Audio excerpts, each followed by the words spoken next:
You are live. It is Senate Transportation. It is, we're here to finish our work on H 488 today. And we have Damian Leonard, our legislative council, drafts person with us, and Damian, you're on. Great. So for the record, I'm Damian Leonard from the Office of Legislative Counsel. And in my 1 cup of coffee state, I managed to close the document. So give me just a second here. We'll get started. So you're looking at draft 4.2, which is dated this morning at 8:52 a.m. And we're going to start down in section 3 today. So yesterday we looked at the unhighlighted version of section 3, which should really be highlighted in gray. But this was reversion language that I had come up with and then consulted with our JFO folks on. And I based it on language that we used to put into the T-bills back before this decade, which would give some discretionary authority to reduce appropriations to the Secretary of Transportation. We have not done that in recent T-bills. Well, either way, two old you guys should be very familiar with that language. if we can remember that far back. It used to provide that similar to the language here, notwithstanding, et cetera, the Secretary of Transportation, with approval of Secretary of Administration, would reduce appropriations by a certain amount to reach certain budgetary constraints. You'll see, though, down on page 5, so yesterday, Candace reached out and said that she had some concerns about whether the language was going to actually accomplish the committee's intent, and proposed some alternative language that she thought might better accomplish the intent.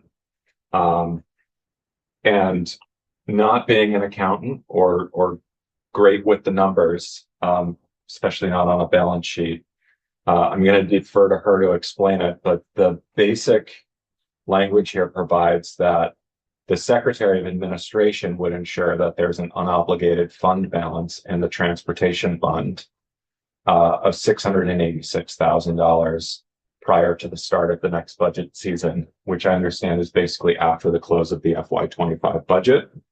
And then we added an intent language to make clear why that unobligated balance is there. So it's the intent of the General Assembly that in the creation of the fiscal year 2026 budget adjustment proposal and fiscal year 27 budget proposal, the unobligated fund balance would be utilized to offset estimated transportation fund revenue losses. That could also be reductions from fee and tax reductions that were enacted during the 2025 legislative session. I chose losses because I just didn't like having reductions twice in 6 words.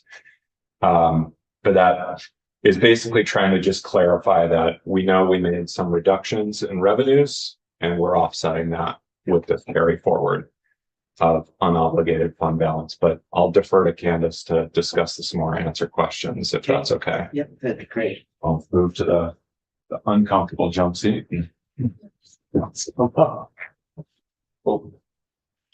Thank you all. We call it Senator Boom hours there. I'm gonna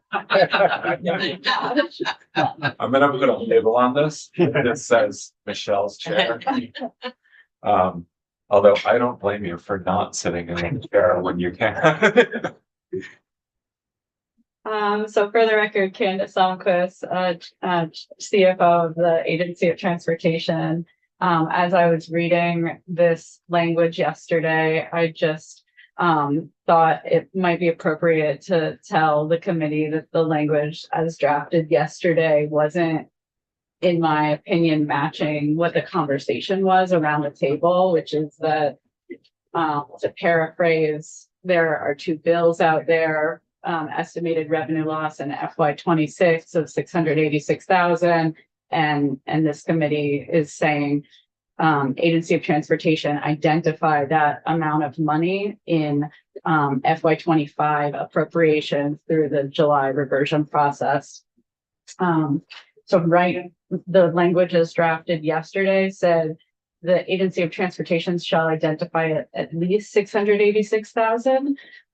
So theoretically, we could, that doesn't make any connection between the reversions that we're already planning on doing in the budget, or that we might need to do based on potential low revenue, as the chair has been banging the drum on for the past couple of weeks. So theoretically, if the Secretary of Administration told us to take $4.5 million of reversions because we're right on target with our budget, that would include 686. So if I were sitting in this chair next year and asked, well, did you take 686,000 related to the 2 Senate bills? I'd say, I'm not sure, because it was just a figure given to us by the Secretary of Administration.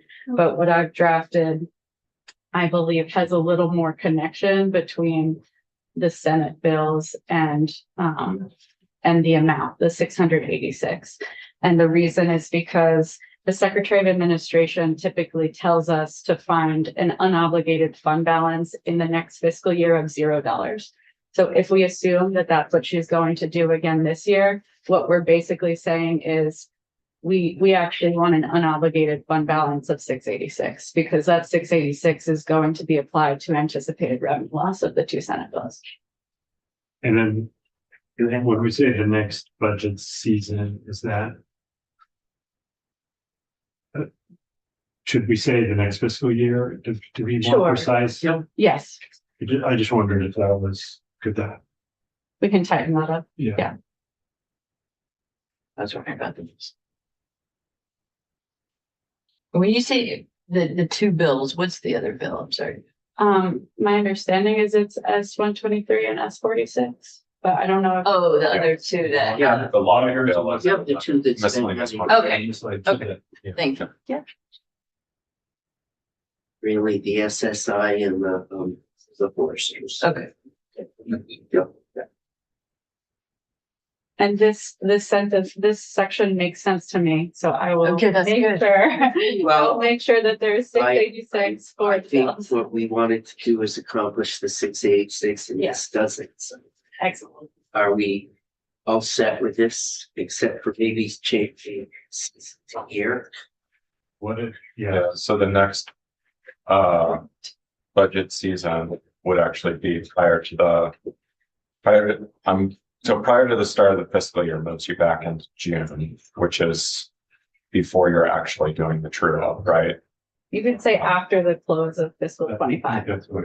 Okay, after the close of fiscal year 5. Yeah. And once you close that, start the next.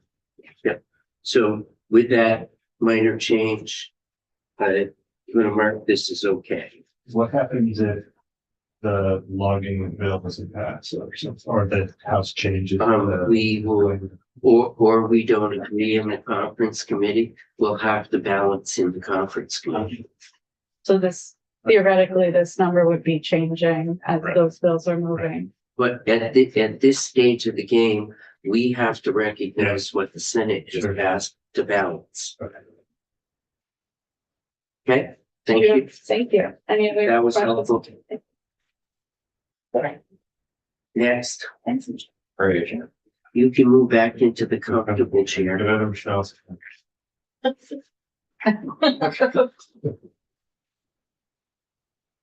Okay. So give me 2 seconds here. Yep. I'm updating on the.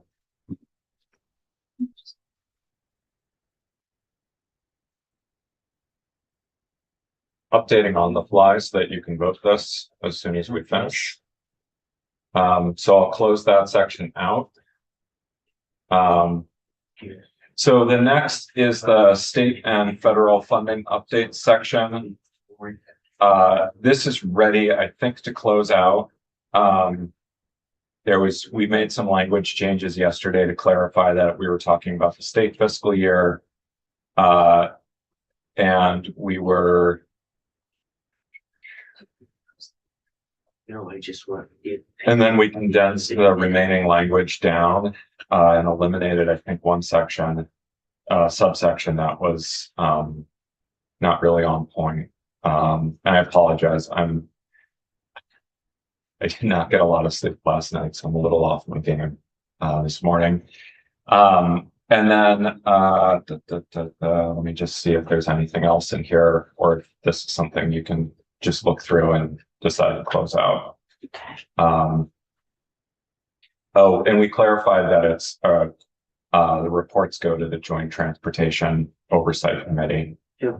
That was the only other change we made yesterday, with the 4% language. So.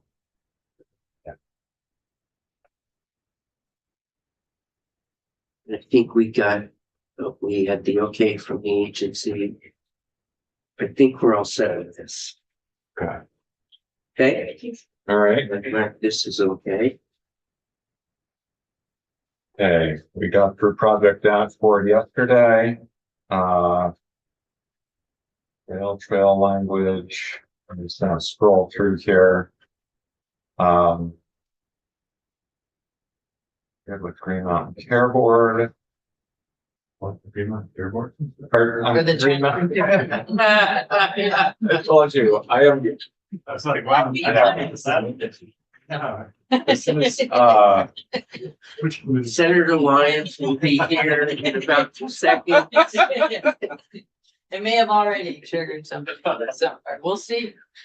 That'll When he make says sense. imagine. oh, man. Okay, so then I have, the cancellation of locally On managed page project 21. on page 20, section 15. I have that as still open.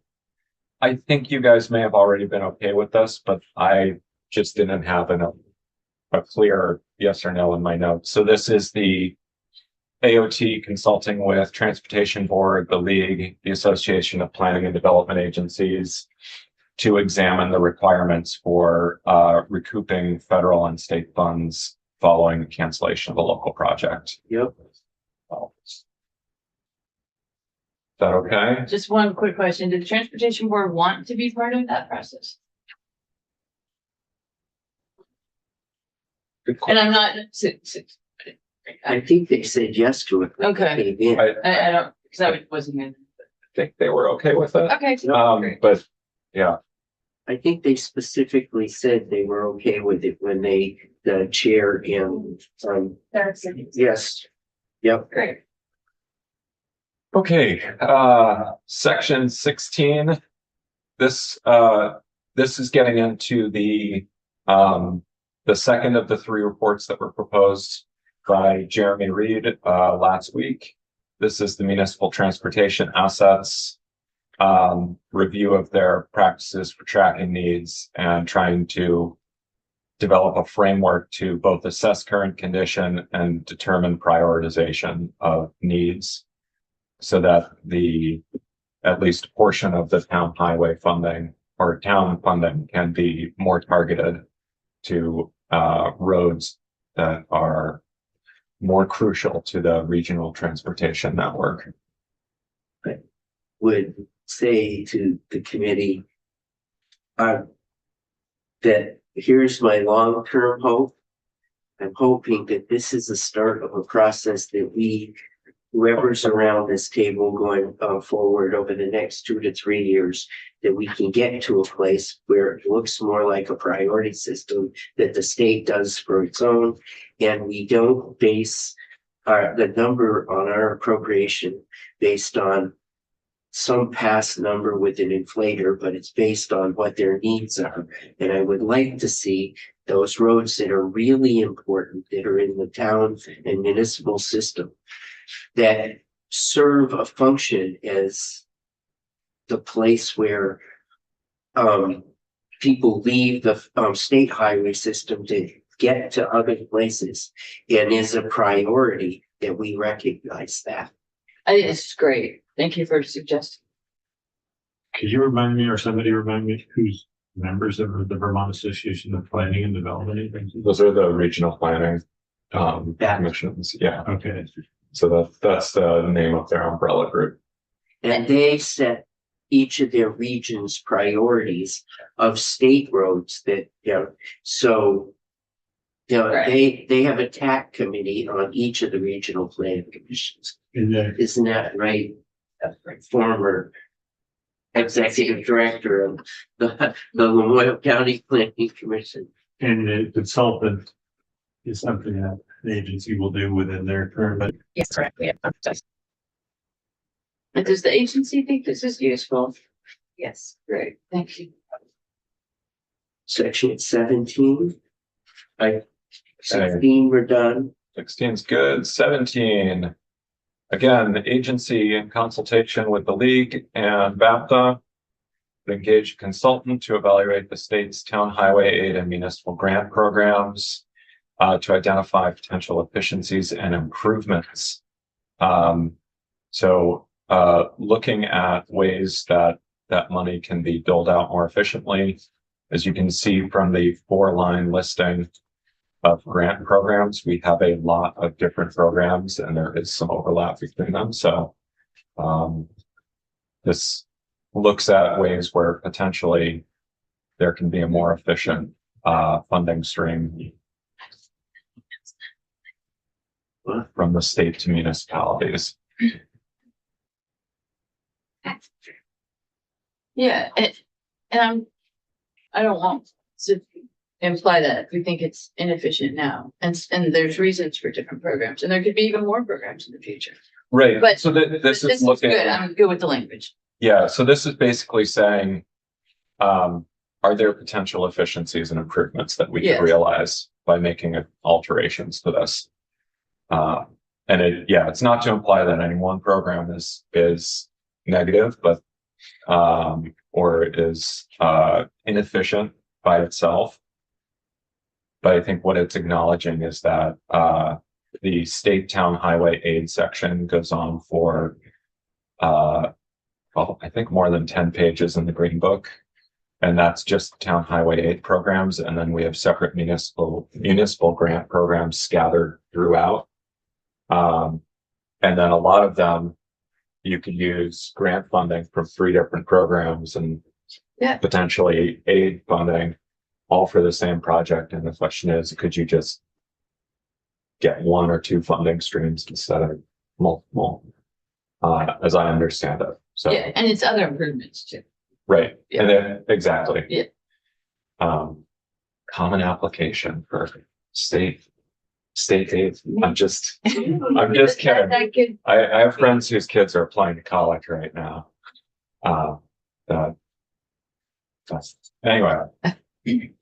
All right. Good. Yep. Great.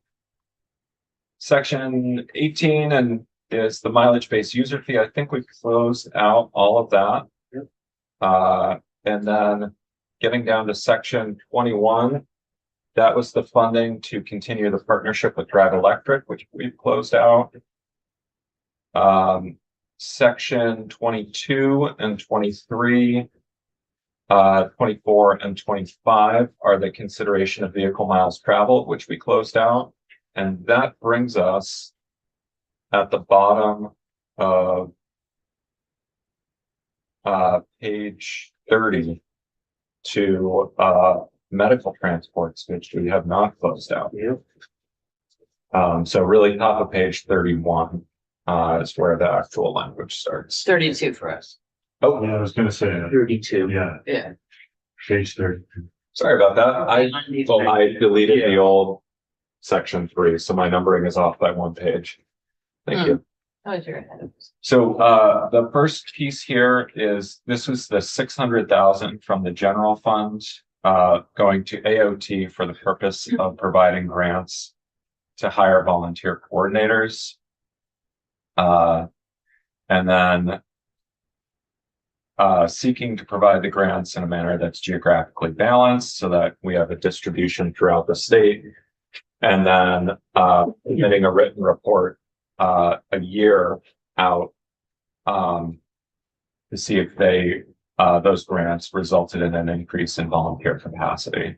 So a couple of different things here. One is the overall program reflective of what you want to move forward with. Two, I think we were discussing whether the $600,000 was the number. I recall questions about whether that was the number you wanted to keep. And so I think those are the two sort of questions here. There's four public transit agencies, right? Some of the small, I forgot. There's I 8, think there's 7. but Right.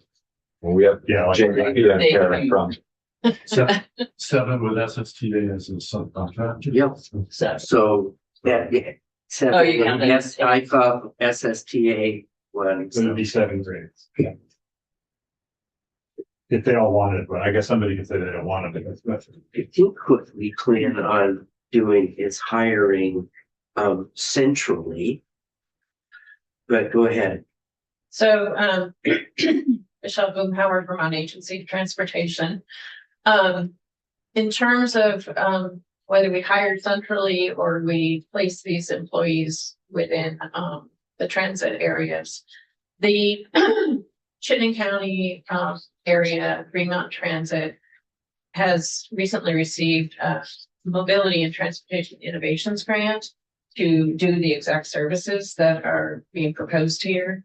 So, in looking at, I believe, and now speaking for VPTA and looking at the need, it was perceived that Fremont Transit was covered because they just got this grant to do this exact same thing. And then the 600,000, so that was like 7 minus 1, the 600,000 we delegated to the others, 6 agencies to do this. And Jamie, I don't know if you have any additional understanding of the discussions at VPTA relative to how they might deploy these But services. Michelle, you just said that it could be centrally or it could. It could be centrally or it could be at the It provider. would be centrally if you're giving 6 grants out, what they would work together to do a central hire. What I'm saying is we don't know if it'll be a central hire or if it will be grants as part of their annual grants that we provide to them for all of their services. And this will be a task within the grant that they do this in a collaborative manner, so that we're building, a branded, framework for. They would do a central hire amongst themselves, not the agency. Yeah, or they would each organization would hire somebody. The agency's not gonna hire. So when you mean central, you don't mean the agency, you mean them together. Together. So it's right, the language is very specific, that it will be grants to the. Yes, thanks. That answers my question that I was about to ask Jamie. So, yes. Okay, that's fine. Are we good this? We're good this. Okay. 27. And then I guess there's. I guess they'll probably spend the money in 1 year, but I guess we don't need to have language that gives them flexibility on. Well, my hope is that what they figure out between now and next year is, and depending on your area, there is a whole percentage of the transports that are done that are Medicaid eligible. And my hope is that when they come back, they'll come back with a plan for a number that we might even have a Medicaid match for. So if this works, and as we approach the next contract negotiations that they go through, if we could figure this out, the 600 might turn into. Yeah. 1 point something. Yeah, Okay. I'm okay with it. okay, Sorry. next. From section 26. okay. So next is the Medicaid non-emergency transportation. This is language that we've used in two prior big bills when the contract was up for a new RFP and renegotiation. And so this is providing that in the coming fiscal year prior to executing the contract, DEVA shall provide to the Joint Fiscal Committee for review and approval a detailed analysis demonstrating that the contract will not compromise any state policy, including the coordinated delivery of transportation services in both the older adults and persons with disabilities program and the Medicaid non-emergency transportation program, that there will be no degradation of service to the eligible individuals, and that the financial stability of the state's public transit system or transportation system are maintained. And the analysis shall also include the impact of the Agency of Transportation's investments on the coordinated service delivery model. So that is language that we've already reviewed. It hasn't changed, but it's still not marked as closed on my draft.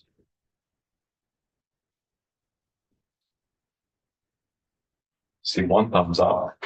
Yeah, I'm gonna go to Three. Yep, I'm okay with that, yep. And we are voting today. We've been told we have to get it out of here.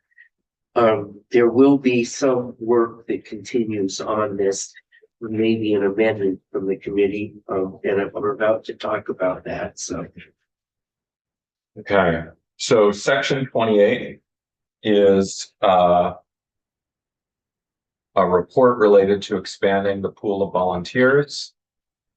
This language was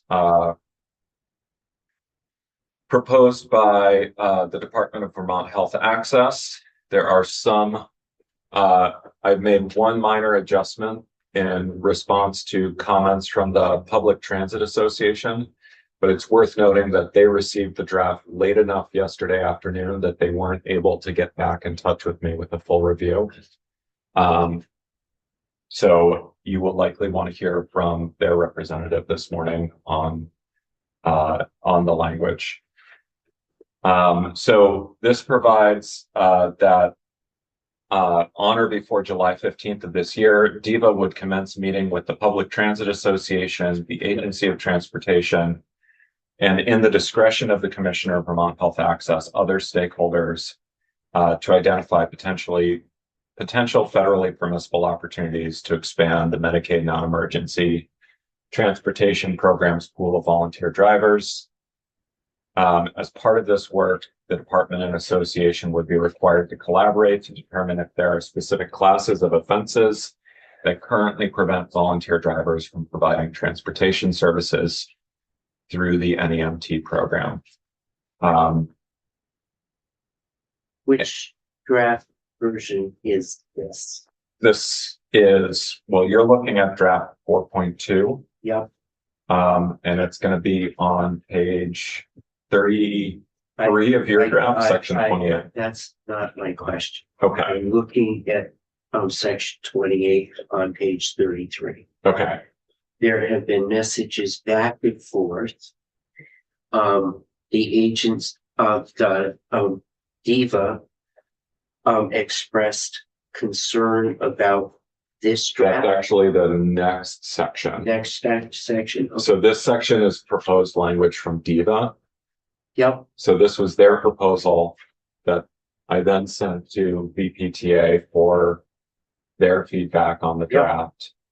But they got it late enough yesterday that they were not able to turn that around. Yep. So this DEVA yesterday, I think, indicated that they would bring forward some language to propose a way to look at the background check issue to see if there was flexibility. This is their proposal on that.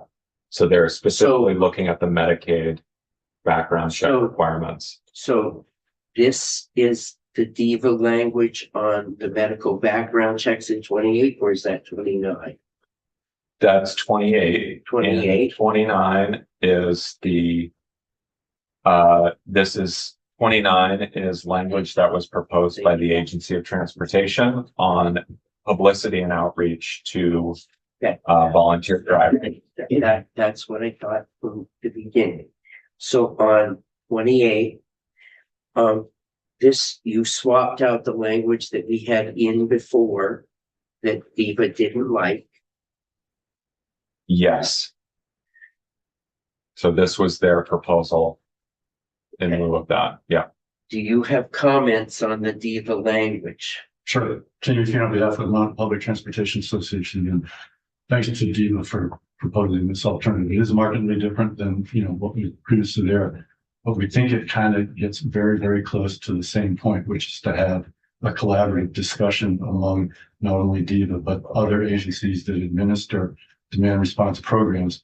And if you recall, there are two primary intents behind this: to increase the pool of volunteer drivers, but also maximize those volunteers so that we might be able to fully support braided service delivery of services.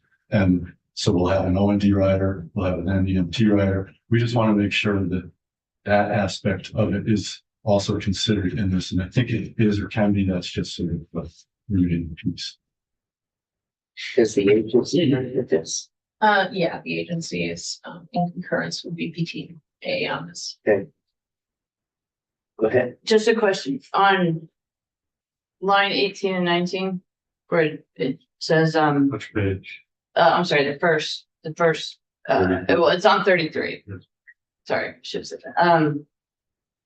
Says, Commissioner Braun, other stakeholders to identify potential federally permissible opportunities to explain or expand.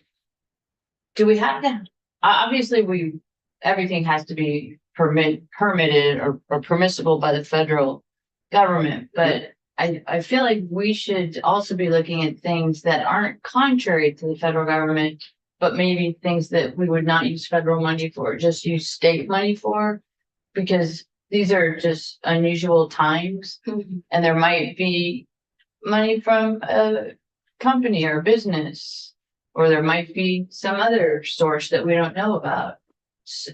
So do we have to, that we do things in a completely different way than is done now? I just think this is the time to be flexible and creative. Well, what I would add to that is I'm not really clear on, there is some flexibility for some ability to do some grants. And I think to this point, Eva has not been clear with everybody about what that might be. I was going to say, this doesn't preclude, Right, right? exactly. It would be More in addition to. But the language we have now wouldn't preclude. I don't know. Well, that's why I'm being paid. Oh, okay, got it. Sorry. Yes, you're going I in. felt the look. Oh, yeah. So this is basically saying that they're working to identify potential federally permissible opportunities. Or potential federally permissible opportunities. So the question is, when you're looking at this, what they're being charged to find is there an opportunity to increase the pool of volunteer drivers? If there is, then the next question is, would it be federally permissible? If it is not federally permissible, it is not identified. Does that make sense? It's not identified in the final report. It gets Yes, pushed off. so can I respond to that? Yeah. Federally permissible might be a list of these are the things you can do. There might be things not on that list that are perfectly good things to do. I would rather say not to be federally contrary, like if there was a list of things you couldn't do, like civil rights violations, that kind of stuff. We would abide by not going into that realm.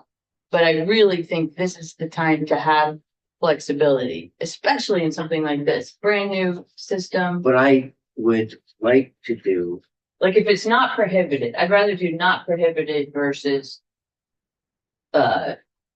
allowed or permissible. what I would like to do is go with this and put this in. But on Tuesday, come back and make sure that this covers everything that we want. Okay, Because The difficulty I have with this is not the first time we pushed Viva to look at this. I understand the constraints that Viva's under and everything, but this is not, they've been slow to react. And this is an important initiative and we need to get drivers. And the harder they make it without being clear with the other partners in this. And so it would be my hope that we get a chance to come back, and if we see some additions that we want, that we add those in and we come up with an amendment, because we do have to get this out. Okay. If that needs kind of, because I would like to come back, because I heard you say yes, but I hear the little buts in there. So I think we would like to on Tuesday come back to this. And then that would be a floor. Yeah, and we would do a floor amendment from the committee if there's a way to tighten this up and make it a little stronger. Yeah. Because there has been balking amongst all the groups to do something about this, and this is important. Yeah, very important. Thank you. Is that all right? Great, yeah. Okay. Okay. All right. Section 29, this is language that was proposed by the Agency of Transportation regarding publicity and outreach efforts for volunteer drivers. So you all have an email in front of you, which was DEVA's objection to being included in subsection B. As requested by the committee, I have left subsection B in. And so the first subsection here is language. This is part of what we talked about yesterday. Commissioner of Motor Vehicles, in consultation with the Public Transit Association, shall identify and pursue opportunities to communicate with the Vermont driving public regarding volunteer and community driver participation in the state's demand response transportation programs, including the Older Adults and Persons with Disabilities program and the Medicaid non-emergency transportation program. Outreach may include, meaning it can include these ideas that we've already come up with, but it can also include other things. Invitations for individuals to voluntarily indicate their interest through the operator licensing and vehicle registration processes, subject to any data privacy requirements under state or federal law. Notices or other public outreach placed on the department's website or other internet-based platforms, and messaging by the Agency of Transportation on social media platforms, including providing links to informational resources provided by the Public Transit Association. So that's subsection A. Subsection B relates to the Department of Vermont Health Access, working in consultation with the Agency of Transportation and the Public Transit Association to identify and pursue opportunities to increase awareness of available services provided by volunteer and community driver programs among both individuals who are potentially eligible to volunteer and individuals who could potentially utilize the transportation services. And that was the language that DEVA objected to. And I would put this in the same category as the last section. And what I would like to do at this point, if the committee's amenable, is leave this in. And on Tuesday, this would be part of the whole discussion that we would have with DEVA about what their role is and where we should go with this. I would say that when we talk about DEVA with transportation and the public transit shall identify and pursue opportunities to increase awareness, is awareness about what you offer. What we cover is not to be advertising in a traditional marketing sense. It's telling people what is available and what we've got. Where else would people go to find out what's covered? If not, if you're a Medicaid patient, who are you going to call to find out what's covered by Medicaid? I would think it would be DEVA. And so I think I'd like to leave it the way it is and come back to it on Tuesday and as a committee and make sure the language is the way we like it. Is the committee amenable to that? Okay, so that's in, and we will be back. Yes, they've got, I think we're gonna get them in here to help us figure out some language. I like the language of this. Okay. So do I. So, Love it. next, All right. Next up, section 30. Coordination of healthcare and transportation services, working group report here. This provides that the Secretary of Transportation, in consultation with Commissioner of Vermont Health Access, shall convene a working group to improve the coordination of healthcare and transportation services in relation to individuals enrolled in the state's demand response transportation programs. The working group shall be composed of stakeholders identified by the Secretary in consultation with the Commissioner, including representatives of the Association of Hospitals and Health Systems, independent dialysis and methadone facilities, and the Vermont Public Transportation Association. The working group would then examine various options for improving the coordination of healthcare and transportation, including opportunities to coordinate scheduling of healthcare appointments and treatments to maximize use of shared rides, and opportunities to improve communication between public transit agencies and healthcare providers to facilitate coordination of healthcare and transportation services for individuals enrolled in the demand response transportation programs.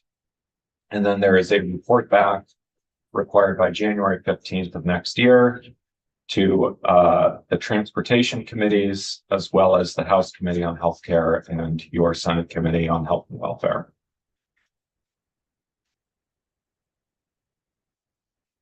Questions, comments, concerns? you good to go? Great. Yeah, this is There you such a good project. All right.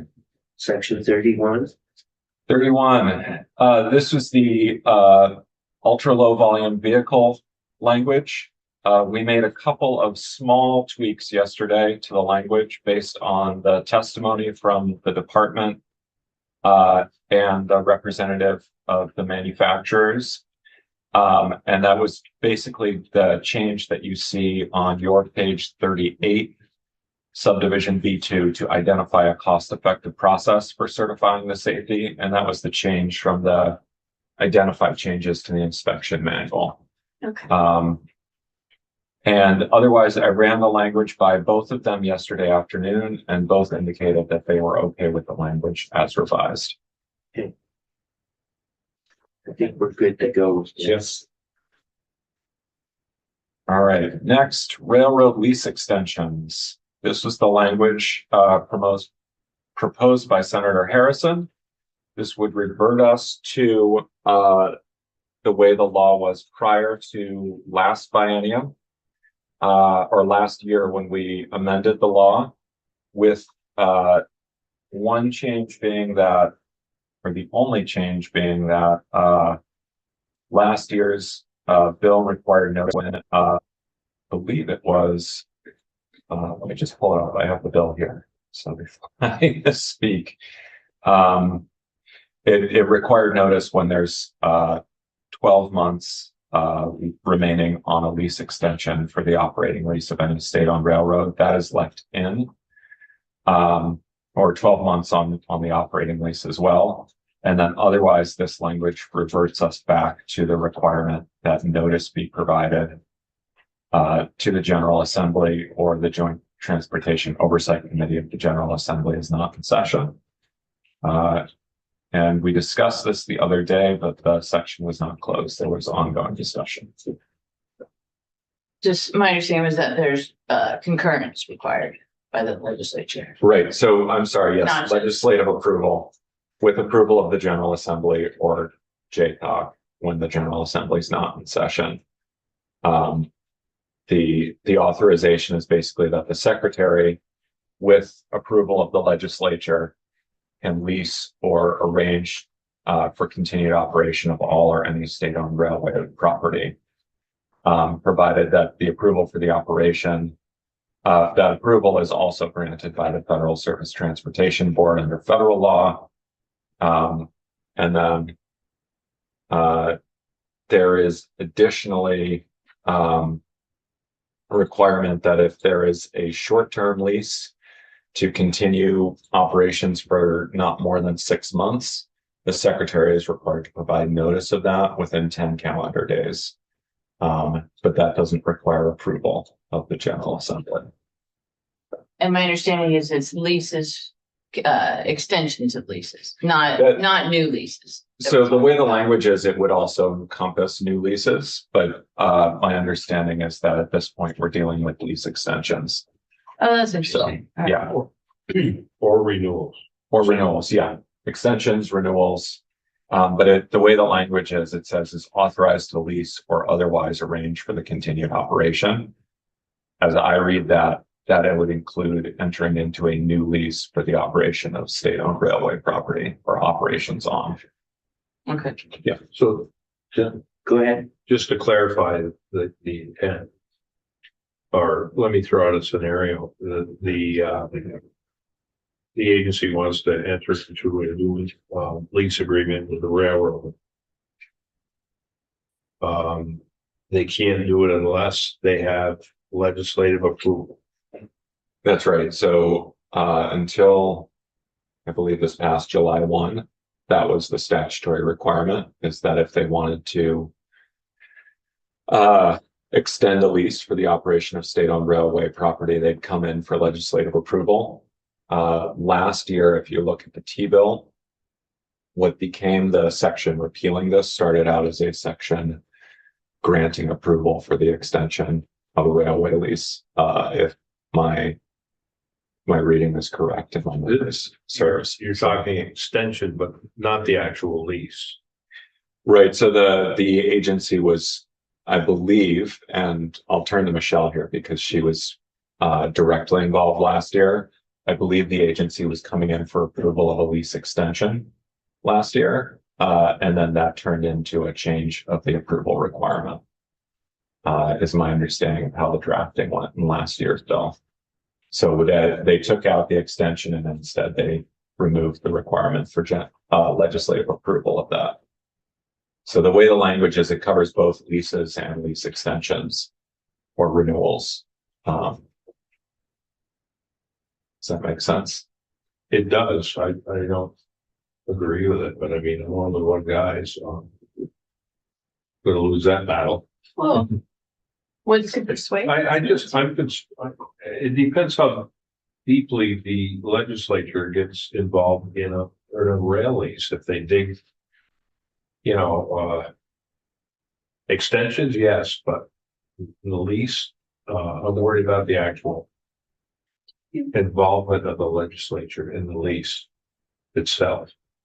Go ahead. To that point, Senator Brennan, you were on transportation when I think the language had previously been this way. Yeah. I'm wondering if you can reflect That maybe, goes way back. yeah, how did, are there examples or times of overreach? Perhaps we can adjust the language to. I didn't see any. Okay. And I'm trying to make sure. Yeah, there was, Yeah, maybe there's a way to word it. I don't know. I mean, you're gonna do what you gotta do anyway. I don't think you could. My personal opinion is I just don't see the legislature getting involved in rail leases. I don't think it's our purview. I don't think we have the expertise to know what's happening in a rail lease, but Do you want me to speak to just why I think Yeah, it's important? I think it's clear, the agency was clear, Yeah, they disapprove of this. Go ahead. just that, they're very valuable public resources. Especially when you, as themselves, and the previous language just required that the legislature, confirm and, be part of that process. It's initiated by the secretary. And I'm noticing we actually took out the governor in that thing last year too. Which I would think the governor would want to be part of it. Well, let me, yeah, so I'm not gonna belabor the point, but I Okay. will tell you. A little bit's coming back to me now about dealing with rail leases in committee upstairs, and I will say, when we get a lease and you start to look at it, we actually. Took a really close look one year at rail leases, and we just, Oh, yeah. you know, they're complicated. We had no business digging into a rail lease in our committee, and so we gave up on it, actually. We just, Okay. you know. Yeah, that- It takes a great deal of expertise to understand a rail lease and the relationship between the two parties. So I don't see what we're gonna add to the process, but that's just me. Yeah, it's important to economic development, it's important to revenues of the state, and I think it's responsible to have those as public documents and have the legislature be part of that process. Go ahead. Just one question. I think the reason that I'm supportive of your language is just we have so many rail leases going on in my district that, so I do think there is some oversight that's, I welcome. But you spoke at one point about the quiet zone piece. Well, yeah, Senator Purchase was concerned that this could cause a delay, and yeah, rail is heavily regulated by federal government, which is important because you don't want different rules in different states because it just doesn't work that way. Wouldn't work well. But quiet zones are something that states and locals actually have resources or have a say, have a part in that process. So that would be an example where it would, in my opinion, it would be okay to have discussion in public. I don't know that would necessarily be triggered by the lease. It might be, but it would probably just be more triggered by folks being annoyed by sound. Yeah, it's more about the money to do the crossing, the sideline crossings than it is what's in the lease. And that is completely in our area. Right, And I don't think I'd it's in love the to lease. talk about cross and safety, yeah. but that's a whole other conversation. So my concern is more the look, Been there. that there'll just be some issue that a local municipality and then the rep or senator from that district will slow the lease out to try to get something like the propane tanks or things that And we know we maybe can't. they do. liked it.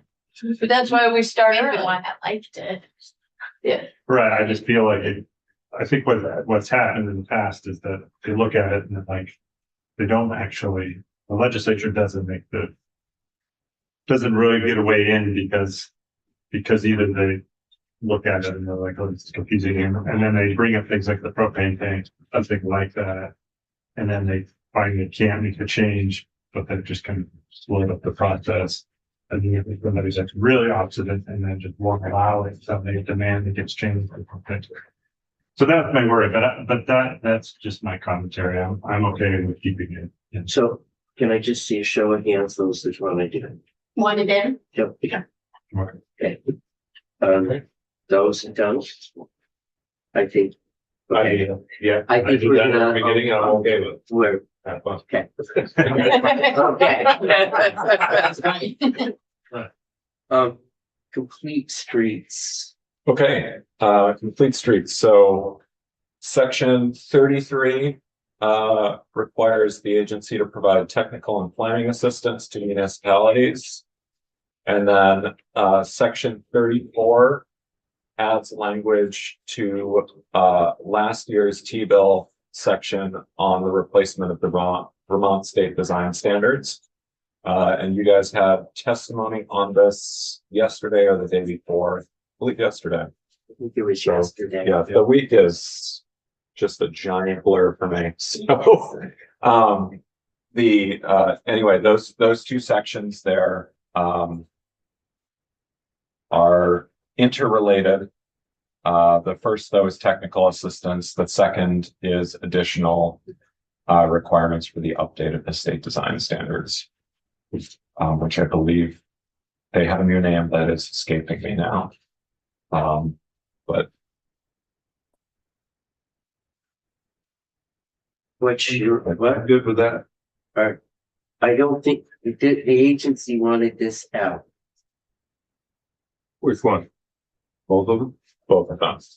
And especially the second one, my understanding was that it was because it was, very prescriptive and didn't include all that the agency's doing. And I think what we heard was they are in the middle of developing all this process and, you know, the ARP people and locomotion.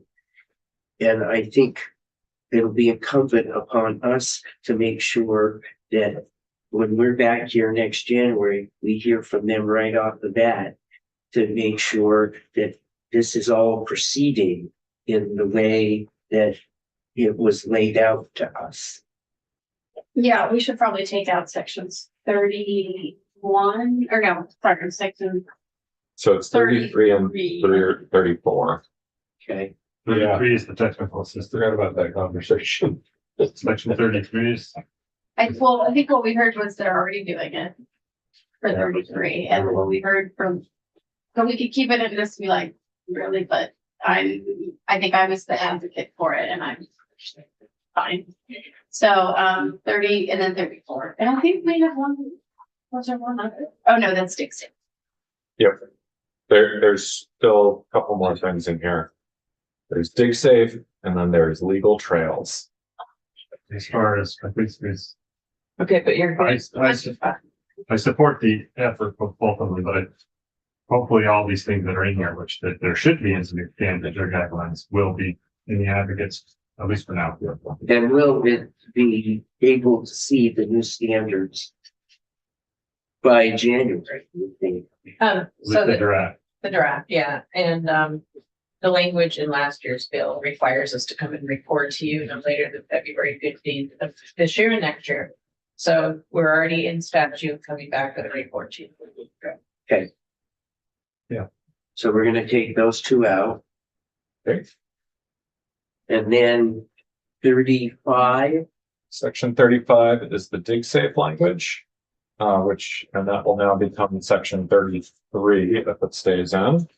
And this is the correction. So it's section 35 and 36. These are the two areas that were inadvertently omitted from the dig safe update. And so the lengths of time are being changed from 48 to 72 hours. And I believe this language is appearing elsewhere in other bills as well. In the budget, I think we take it out in here. yeah, I think we agreed to take it out of the budget. Yeah. Okay, yeah. Yeah. Yep. And so that will ride in here. All right. Good on that? Yep. Yep. Great. And that brings us to legal trails. Okay. So as I mentioned yesterday, this language is the language from section 1 of S4 with a change in section 304. So subdivision 24 right before the effective dates. In S4 that said select boards maintain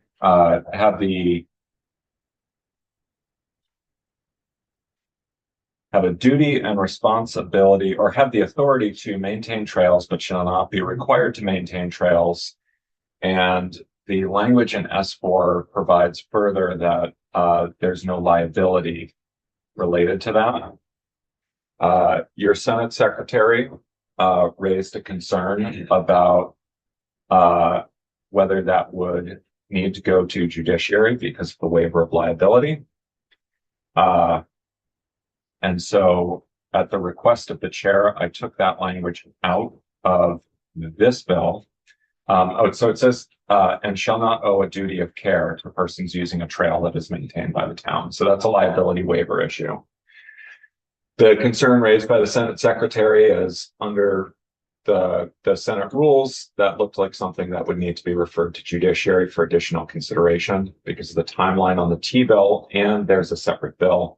The chair asked me to remove that language, keep this focused on transportation. Before I stop talking, I flagged yesterday that there was another potential legal concern that I need to make you aware of. And I want to be clear before I start this, that I am not yet ready to give a firm legal opinion on the arguments that have been put forward. I am, let me just put it this way. Tucker and I are going through the arguments that have been put forward on this and the legislative history with a fine-tooth comb and being very careful, particularly because this is the subject of ongoing litigation. And the issue here is that in the ongoing litigation, which was discussed with you by a witness who appeared last week, who's a party to that litigation, the claim by that witness is that the legislature gave up the authority for towns to maintain trails while it kept them as public rights of way. The argument is that in 1986, when we recodified Title 19, the legislature knowingly gave away the authority for towns to maintain legal trails, which means that it would revert to the underlying landowner. If that argument wins in court, by then granting the right to maintain trails with the way takings law works, the legislature could inadvertently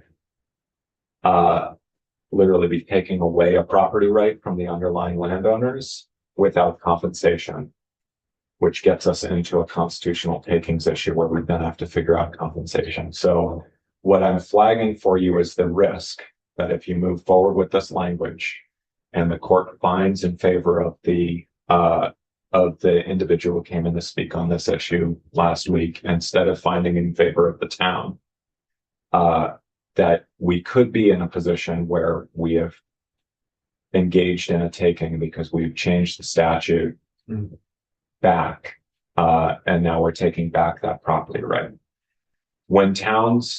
So when we get a public right of way, when you lay it out and condemn it, there's a whole process there for paying compensation to the landowners, which avoids the takings issue. If we've given up part of the bundle of rights that were condemned, we would then have to pay to get it back. So that's the potential risk. This is not me saying I agree with the landowner's argument in this case. I am still reviewing this, and I want to just, for now, if it's okay with the committee, I'd like to defer on providing you with a full legal analysis till next week when I've had a chance to review the legislative history that Tucker has put together, which I understand is going to fill up my weekend, and finish reviewing some of the cases that have been cited by the different parties. I have some initial feelings, but I would rather not put those on the record until I'm sure that I've crossed my T's and dotted my I's. And that I just don't want to end up getting back here next Thursday and saying, actually, I made a mistake or I overlooked this one thing. But I do want to flag this legal risk. And just remind the committee, this leaves out second half of. This leaves out the second half, which based on the briefing and the cases, it seems like there's less dispute between the parties in that case, based on what I've read about the town's ability to regulate uses of the legal trail than there is about the town's ability to maintain the legal trail,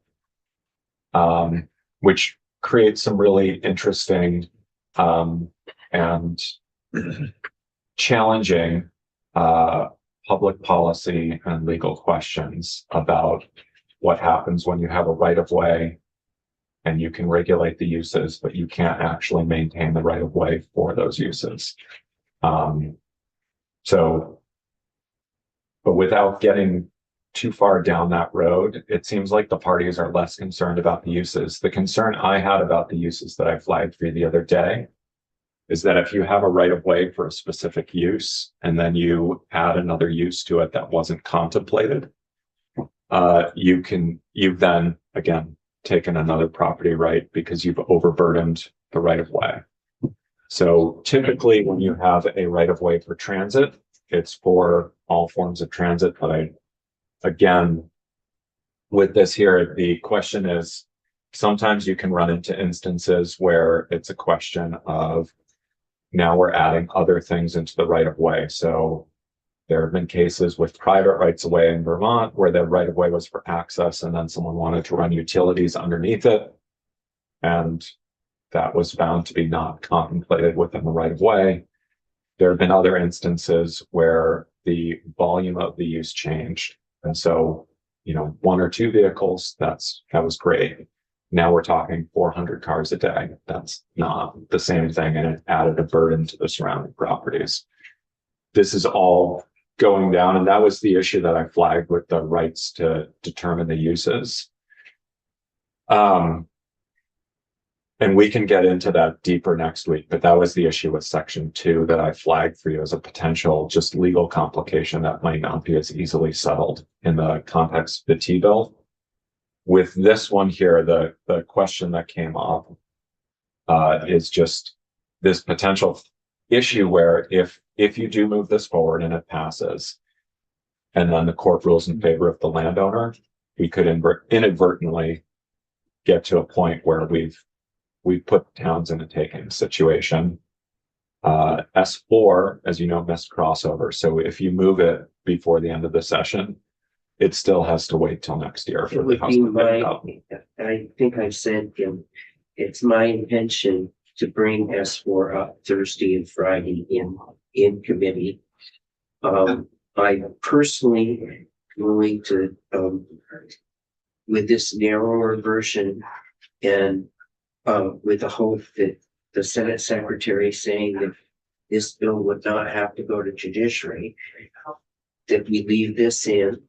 So we have a foothold in the T-bill, and then we do the whole bill itself on Thursday and Friday and get Tucker in here and go all through it. So we've got a piece here, and if we can get the bill done, so we feel comfortable ourselves and would be ready to try to move ahead, or at least the committee will make its own decision on Thursday and Friday about what to do.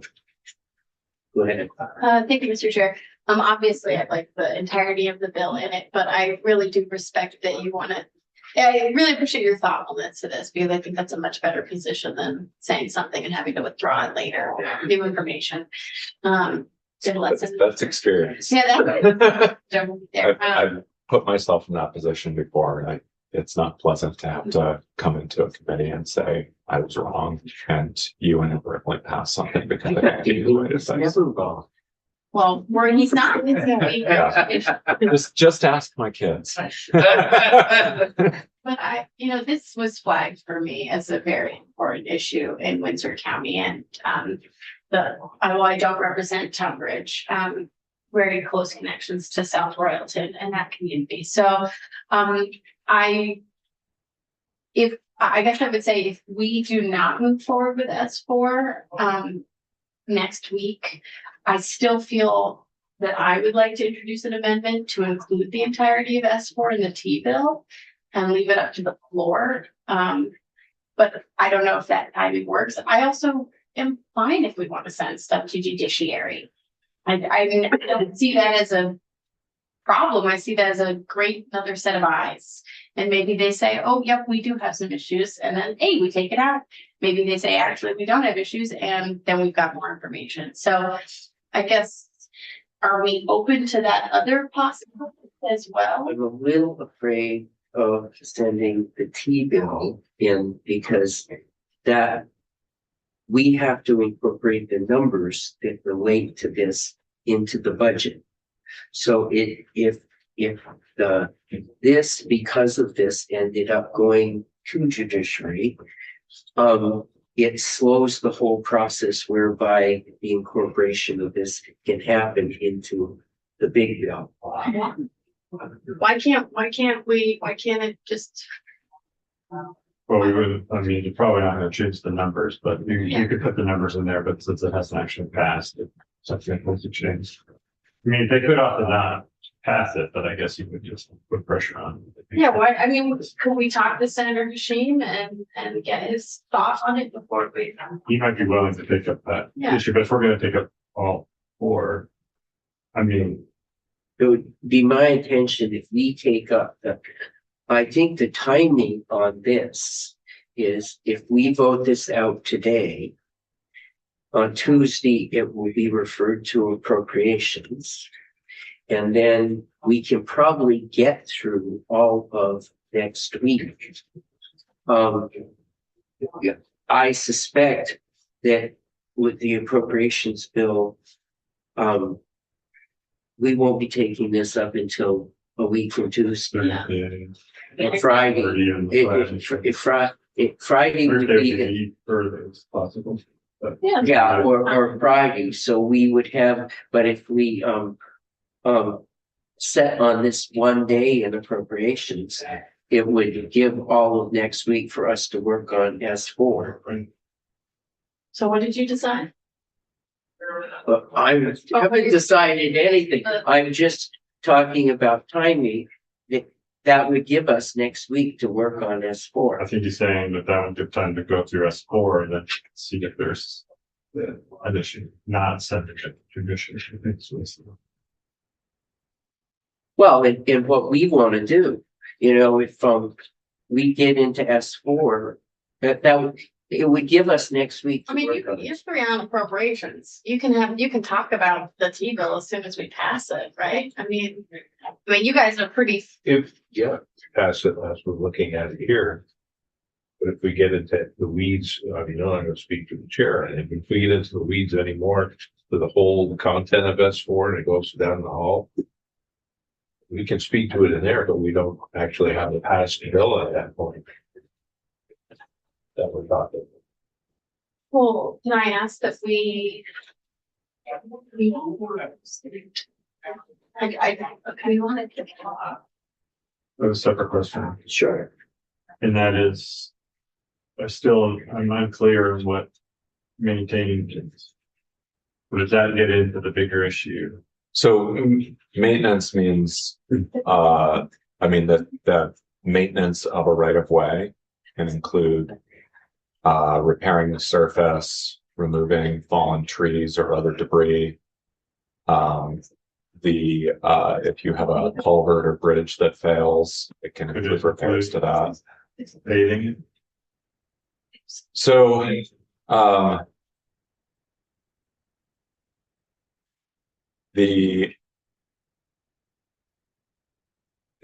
this is for laying down stone and ditching and raising it up and, putting new surface material, not paved, it just seems like where you draw the line is right. Still, so this starts to get back into some of the questions that are at issue in the case.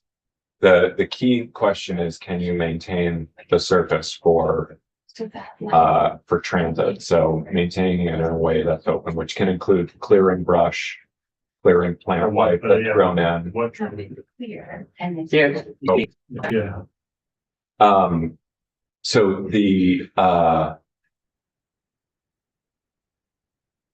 right. So with this, that's still, if we pass it this way, that's still an open issue on what we're saying. They have the authority to maintain.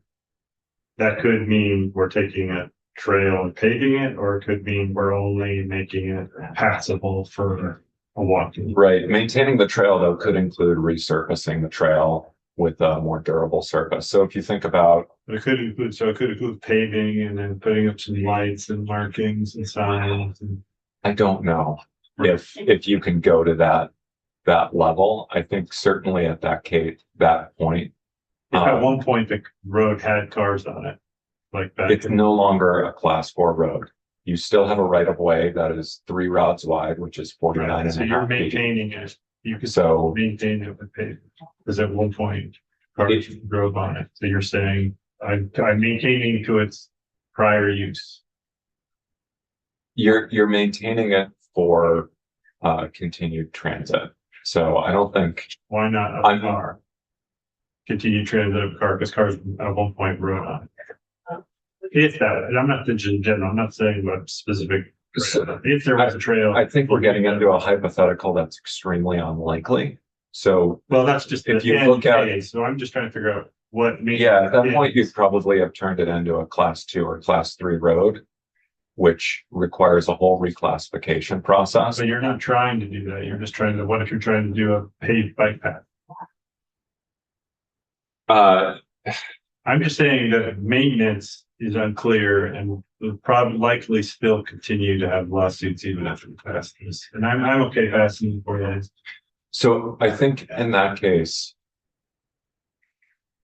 what you're getting into there is a question of, has the right of way over the land been overburdened? So has the burden on the land surrounding it now been increased by what you've done?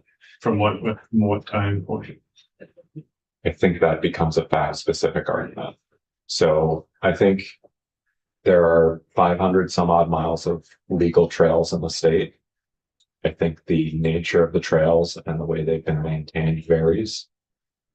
I certainly have not seen even a, significant portion of these legal trails to be able to give you a sense of the Right, condition. I'm And I not think trying that to would get be, that. I was but that- trying to figure out what the boundaries so are. maintenance is potentially a broad term. I think I don't know that you can, within the term maintenance, maintaining, I'm not sure if it goes as broad as what you're talking about. I think if you're getting to that point and you're a municipality, you're talking about getting to a point of reclassifying this public right of way from legal trail status back up But to we don't have class a 2 or definition class of legal 3. trails. So I'm You just saying. do have a definition of legal trails. It is a public right of way that is not a town highway. So, and that is set out in statute. We call what is defined as trail is what we call legal trail. So because our maps refer to a legal trail, which I presume is shorthand for this is in statute. This is different than a trail easement that you may grant across your property to a private organization or a recreational group. This is something that the municipality has a public right of way that is 49.5 feet wide unless otherwise recorded. And it travels along that corridor. In some cases, what you see on these legal trails, as I understand it, is a path through the woods, and it's not clear that there is actually a 49.5 foot right of way. In other cases, these trails have been maintained and are used more broadly, and they're more regularly maintained. I'm not the expert on the legal trails in the state, but we do have a definition of it. And since 1986, it has been defined as a public right of way that is not a highway. At one point, it used to be defined with class 4 roads. I thought that was the definition of trail. So a trail is illegal. The trail in statute that is defined is what we call a legal trail, which is different than the trail easement that you might grant to a VAST or No, I get that. the local mountain bike association or something like that. And we can get into it more when we talk about S4. So I'm okay with this here. I'm thinking, given the timeline, can you and Tucker be ready to talk about the whole bill on Wednesday? On Wednesday. And maybe we as a committee could move it as an amendment. We can, I think the options are all wide open, but we can look at the whole bill on Wednesday and Thursday. And it would be my hope that with a few things that we need to work out, that the T-bill would more than likely, it's either gonna come up Friday or Tuesday of the next week. And that would get the whole thing, but for now, knowing that Wednesday and Thursday, it will be our intention to listen to Tucker and Damian. And So next Wednesday, Tucker and I are both booked in the morning already. I have them both for Thursday. We could have the Vermont League And of Cities and Towns. So that we're Rail both- Association come. We're both open Thursday and Friday morning as I see our calendars now, but on Wednesday, we're both booked. where are you Wednesday? I'm upstairs in your house counterparts, Yeah. working through the motor vehicle bill. So you could communicate with your counterpart in the house and see if they can move my testimony to the afternoons, which Wednesday, Thursday, and Friday next Sure. week. My And- afternoons are And open. on Tuesday, you're where? Tuesday morning, I am available. Is Tucker available? Tucker is available for part of Tuesday morning. He does have a meeting with House Gov Ops that morning. So But here's what I'm thinking. We'll start on Tuesday with the, with S4. okay, And then on Wednesday, because we'll go back to the public transit and, the background check for drivers. And we'll spend Wednesday on that. And then on Thursday, we'll try to finish up on S4. So we as a group have a better feel of where we are.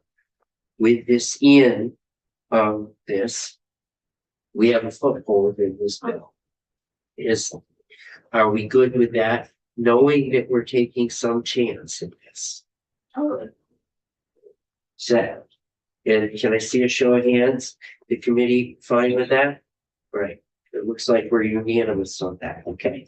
Thank you, Mr. Chair. Can I just request that we do hear from the advocates from the league and others on this next think- week? Yep, Because I worry that we gave 40 minutes to a litigant, but not necessarily the same. with I others. would say to you that Senator Clarkson, who was the lead first name on Oh, yes, I like her. requested that we have the litigant in. Sure, yeah. She made this. And now I, Senator White, am requesting that we hear from the Vermont League of Cities and Towns. And we The will trails work, of- we will work on, we'll start with the council on Tuesday. And then we'll have it up on Thursday and we'll get some of them in. Okay. I suspect, So they can talk to Megan to schedule to have. Megan, it will put 'Cause I together. just don't wanna be in a situation where I thought- I'll look at that. I will tell you that the litigant has asked to come in again. Well, They can submit written testimony if. For right now, we're okay with this language going in the way it is. Okay, okay. the effective dates, does anybody have any criticism of that? We have two, right? Or no, we don't. Yeah. We have leases, we have, the dashboard. Yeah. Is the effective date for the dig safe? That's. So DigSafe is effective on passage. Okay. Yeah, Um, it's the second half of that first. Oh, Yeah. well, it's good. The section numbers will change. Yeah, that's what I. Yeah, so I'm changing them right now as we speak. So DigSafe is sections 33 and 34. And railroad leases, make sure that's still section 32. Yep. Railroad lease extensions is still 32. Agency of Transportation dashboard, and make sure, and then section 6. See, that's supposed to be 6. No, clear 5 and 6 is correct for those. Okay. Okay. And that's it. At this point, do we trust Damien to get this right? And Yes. if he goofs up a little, We will have a technical amendment to, correct that. But at this point, are we ready to vote? Are we voting as to amend first and then pass it, or what's the? This is a strike all. I think we would be moving, You'd just be moving the strike all amendment at this point. right, So, and not have to reference, draft blank. so it will be draft 5.1 Okay. is the draft. Do you want to vote it and have me send it to the editors for their look over? And then I'll just give Megan a clean copy, or do you Yeah. just want me to? Yeah, Okay, that would be fine. all right, let me. And then we'll go through it once more afterwards, and if there are any changes, we would do an amendment. Will you be the reporter of this bill? Well, that we're gonna have a conversation about, if that can we, do I have a motion to move the bill? So moved. Do I get a second? Okay, you've got it. If the clerk Okay. wants to call the roll, We ready? Yep. All right, so I have it as H488 as amended via a strike all amendment. Act relating to the fiscal year 2026 transportation program, Draft 5.1. draft 5.1. Yep. Okay, everyone's ready to vote? Yes. Senator Westman? yes, Usually he goes last. Okay, I was just doing it on the list. Oh. But I'll change that. Senator White, Yes. Senator Harrison, yes. Senator Purchase. Yes. Senator Brennan. Yeah. Senator West. yes. Okay. And so that the vote is 5-0-0. And I have not said the reporter. It may So be, you'll put me as the reporter, Okay. so I'll carry it up there. okay, But the, here's what I'm, thinking about as a floor report for this. And Tuesday, we can, talk about breaking this up.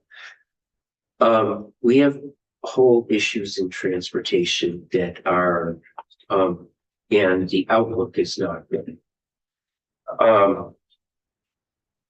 I, as chair, would make some statement about the bill.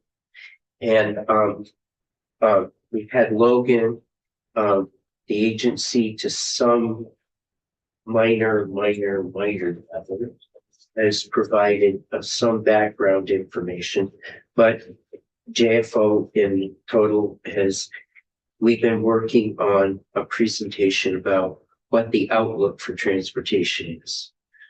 I would stand up and give the outlook. And then on Tuesday, we'll break up the bill itself and have the four of you each take a few sections and report those sections on the floor and be responsible for that. The functional taking of the bill up to the floor, I will do. But We'd like to have one of those spinning wheels and have the section for that name. She's saying excellent.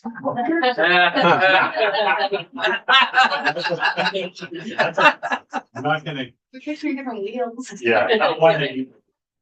I'll have to get a third party independent wheel maker. I would prefer not to record if possible. We'll report the effective sections. I was gonna ask. This was really a work product of the group, and obviously there were things that did not end up in the bill that I did want to see. And just due to some increased activity in my district, I'm feeling overwhelmed. And if it is possible to not be a part of the floor report, I would appreciate that. But if there are specific sections, or I know you three are on appropriations, you're a chair of a committee. It's a lot. So I'm open to it, but I'm just asking at this point. Why don't, you've had a rough week, and why don't we on Tuesday, we'll discuss Okay. all of that and do that piece. If, I just don't want to commit and do a bad job. So and let Mark did a me, bad job. I mean, no. Yeah, well, no, the thoughtful, delay. so here's what, I have had a request, Damien, is, do you ask for a side by side?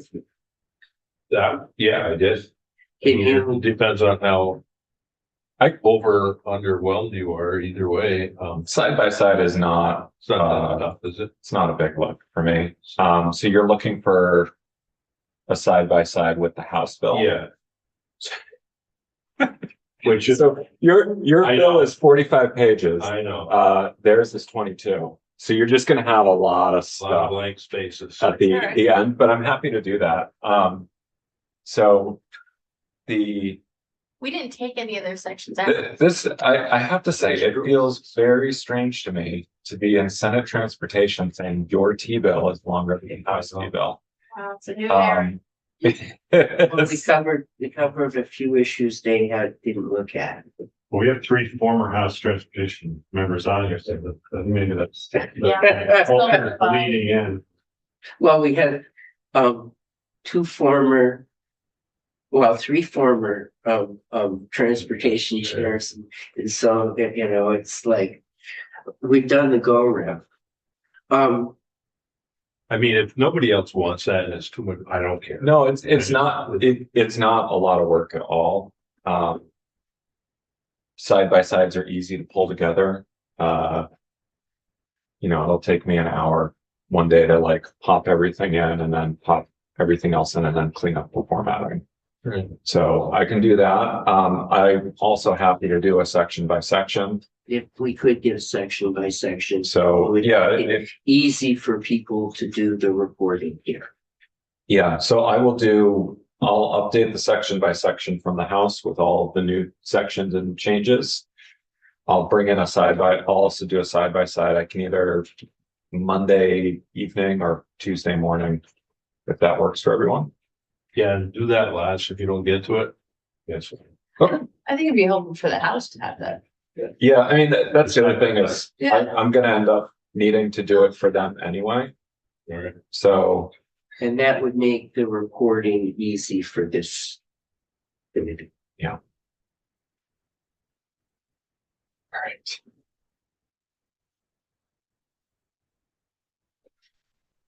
So I think we have most of next week scheduled, and we do that, and we are a few minutes ahead of the deadline. Right. So I want to thank everybody, and I think we've done good work. I think so too. Thank you. It's not everything everybody wanted, but it, you know, I think we moved ahead on a lot of things. Okay,